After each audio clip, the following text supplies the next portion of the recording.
الحمد لأهله والصلاة على أهلها وبعد. محترمو او معززو ورونو، د عقایدو د درسونو په سلسله کې یا د عامه پوهاوي د درسونو په سلسله کې نن د ایمان شرطونه یو اندازه واضح کوو. هر مؤمن مسلمان ته ضروري پکار ده چې دغه شیان وپېژني، ځکه دغه شیان چې د ایمان شرطونه دي دا هر شی کې د مسلمان څخه ولاړی ایمان ځینې ځي د شرط په تلو سره مشروط ځي. پکار دا ده چې دغه د ایمان شرطونه دغه هر مسلمان زده کړي. دا هر شرط د ایمان د وتلو یوه دروازه ده، دا اوه سره دروازې وتړي تر څو ایمان ځینې ولاړ نسي. ډېر وخت به داسې چې په ناخبري به د یو چا څخه ایمان تللی دی به خبر نه. ځکه نو لازمي ده چې مسلمان دغه معلومات ترلاسه کړي. د ایمان اوه مشهور شرطونه دي چې د هر یوه په نه وجود کې ایمان له منځه ځي. لومړی شرط د ایمان لومړی شرط دا دی چې ته ایمان په غیب راوړې، یعنې دا چې یو څوک به پر الله جل جلاله ایمان راوړي، یا ته مسلمان وروره پر الله جل جلاله به ایمان راوړې، یا پر ټولو هغو شیانو چې ایمان ورباندې راوړل ضرور دي پر هغو ټولو به ایمان راوړې، بې له دې چې الله او ملائکې وویني، او یا په ځینو وختو کې ځینې کسان رسولان وویني. لکه اوس وخت چې خلک رسولان نسي لیدلی، الله یې نه دی لیدلی، ملائکې یې نه دی لیدلی، پیغمبر یې نه دی لیدلی، جنت او دوزخ یې نه دی لیدلی. یو مسلمان په پټو سترګو په غیبو باندې پر دې ټولو شیانو ایمان راوړي، او په غیبو ایمان راوړل دا د ایمان شرط دی. ځکه الله جل شانه متقیان کسان هغه بولي الذین یؤمنون بالغیب. متقیان هغه کسان دي چې ایمان په غیبو راوړي. بله خبره لا دا ده چې دا یو ښکاره حقیقت دی چې د الله تعالی جل جلاله ټول کارونه د حکمت خالی نه دي. دا چې الله جل جلاله و خلقو ته په غیبو د ایمان راوړلو امر کړی دی، یو حکمت یې دا دی که چیرې یو څوک الله جل جلاله په سترګو وویني، یا جنت او دوزخ په سترګو وویني، په دنیا کې به هیڅ ګناهګار او کافر پاته نسی، بلکې ټوله به د الله جل جلاله ولوري ته او د رسول صلی الله علیه وسلم ولوري ته رجوع وکړي او فرمانبرداري به یې وکړي. او حال دا چې دنیا د ازموینې کور دی، الله خلق آزموي. که څه هم الله ته علم دی، د خلقو په وړاندې آزموي چې څوک نیک کارونه کوي چې الله په خپل رحمت سره ونازي، جنت ته یې واچي.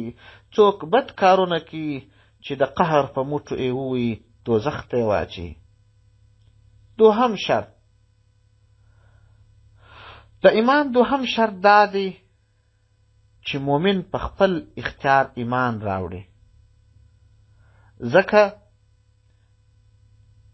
انسان چې ځان ته یو برخلیک ټاکي د خپلې ازادۍ او خوښۍ له مخې یې کوي. یعنې که دی وغواړي چې ځان ته ښه نعمتونه وغواړي کولی سي، او که ونه غواړي خپله نه ورته راځي، او که یو څوک په زوره ورته اړ کړي خوند نسي باندې اخیستلی او نه خوند ورکوي.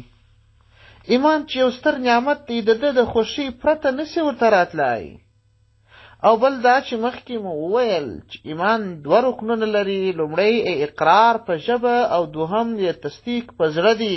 نو که یو څوک په زوره ایمان ته اړ ایستل سي، نو دا خو ممکن دی چې لومړی رکن به په زوره ورباندې وتپي، اقرار به ځینې واخلي، او دوهم رکن خو ممکن نه دی، ځکه هیڅوک د الله بغیر پر زړه باندې برلاسی نه لري. حاصل دا که چیرې چا ایمان په زوره باندې راوړی، په خپله رضا یې نه راوړی، د دې کس شرط د ایمان موجود نه دی، ایمان ته ایمان نسی ویل کېدلی.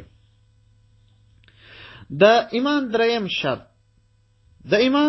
شرط دا دی چې مؤمن به حلال د الله جل جلاله حلال بولی.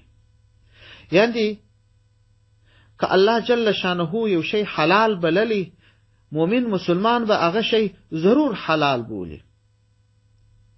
که یو څوک پر حلال شي باندې د حلال پریکړه ونه کړي، دا په دې معنا دی چې د الله جل جلاله او د رسول صلی الله علیه وسلم د پریکړې څخه سره مخالف دی، او د مخالف کس چې په خپله پریکړه باندې باور وي، پر داسې محال ایمان نه دی ممکن.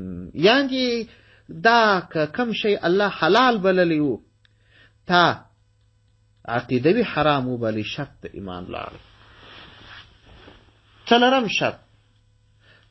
شرط د ایمان دا دی چې مؤمن مسلمان به حرام د خدای حرام بولی.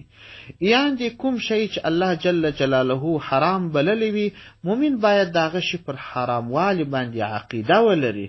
نو که څوک یو حرام کار وکړي او پر دې عقیده وي چې زما کړی کار حرام دی، نو دا کس خو ګناهګار دی، مګر ایمان یې نه ځي. او که یو څوک یو حرام کار وکړي یا یې ونه کړي مګر دغه حرام کار حلال وبولي، ایمان یې ځي، کافر کیږي، ځکه د ایمان شرط یې ولاړی. او لکه مخکې چې مو وویل، د ایمان شرط چې ولاړ سي، ایمان هم ځي. پنځم شرط د ایمان علم غیب دی. د ایمان پنځم شرط علم غیب خاصه د خدای بلل دی. د ایمان پنځم شرط څه دی؟ علم غیب خاصه د خدای بلل.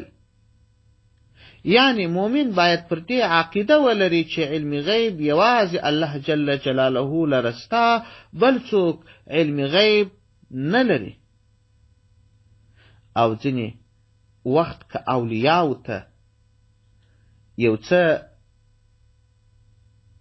فنالیدلو شیانو معلومات حاصل سي، هغه ته کرامت ویل کیږي.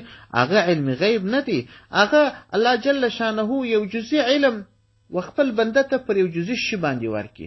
علم غیب دې ته ویل کیږي علم د یو چا پر ټولو شیانو په هر حالت د احوالو کې دغسې علم هیچا لره نه دی ثابت غیر د الله څخه. او اولیاو ته که څه د کوم شي معلومات وسي، هغه ته مکاشفه ویل کیږي.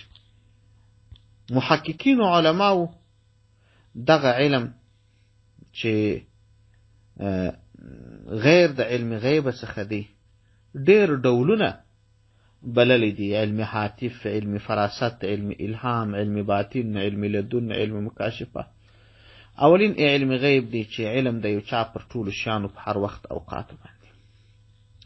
شپږم شرط د ایمان شرط دا دی چې مؤمن مسلمان به د الله جل جلاله د عذاب څخه ویره کوي.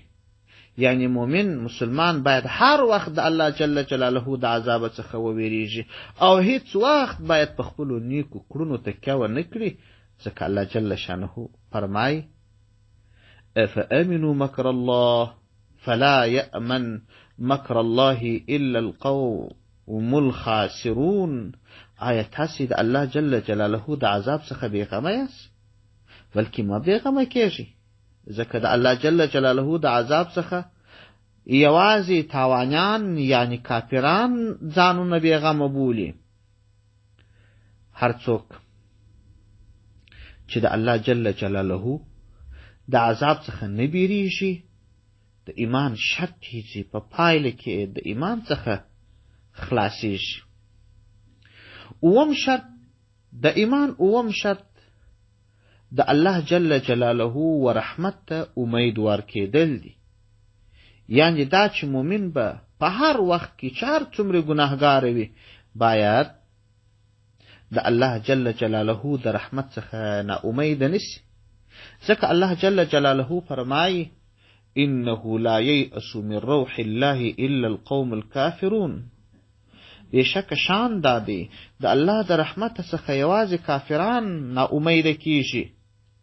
په بل ځای کې الله جل جلاله فرمایي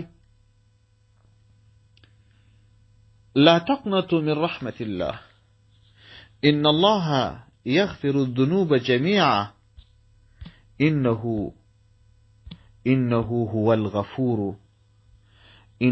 هو الغفور الرحيم. د الله جل جلاله د رحمت څخه منه امیده کیږي. بېشکه الله جل جلاله د کفر پرته ټول ګناهونه بخشي او الله جل جلاله زیات بخښونکی او زیات مهربانه دی. تر دې ځایه پورې د ایمان 7 شرطونه وه. انشاء الله په راتلونکي درس کې به د ایمان حکمونه او صفتونه تر بحث لاندې ونیسو. وما توفيقنا إلا بالله سبحانك اللهم أشهد أن لا إله إلا أنت أستغفرك وأتوب إليك.